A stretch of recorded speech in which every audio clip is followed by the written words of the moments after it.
आज्ञा नमस्कार जय श्री जगन्नाथ मोर आउ एक नुआ वीडियो को मु मानस आप स्वागत करुच्ची। तो आजिकार ये वीडियो में मुझे सहित मोर पणा संक्रांति अनुभूति को शेयर करी। तो सर्वप्रथम एप्रिल 14 तारीख माने पणा संक्रांति दिन आम ऑफिस कौन से प्रकार छुट्टी नाला। तो जेहेतु आम कंपानी नियम बंधा कंपानी ए दिन छुट्टी नाला आमको आसिक ड्यूटी करार किंतु आम सीना कंपानी नियम बंधा कस्टमर मैंने तो कंपानी नियम बंधा नुहति ना। तो तेणुक से सब यात्रा पड़े था।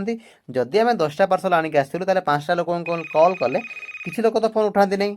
आउ जो मैंने फोन उठेबे से कहबे कि आज्ञा आम यात्रा पड़े आसु आप पार्सलटा आसंता काली आणिक आसुन ये कहे। आउ जो लोक मैंने फोन उठे पार्सलटा नियंती से सर्वप्रथम फोनटा उठे कहे कि हेलो ए हाँ बुझिली पार्सल अच्छी जे किंतु आज आप छुट्टी नहीं कि पणा संक्रांति आज ए आजिका दिन में आपने घर लोक टाइम देवा कथा ना आसिक कौन ड्यूटी कर कहे। तो से लोक मानू बा से भाई भाई मानू मो धन्यवाद जो मैंने आम एति चिंता करती। तो आमको भी दुख लगे कि पर्वपर्वाणी भी आम घर लोक टाइम दे पारनी ड्यूटी ड्यूटी ड्यूटी ड्यूटी ही हो।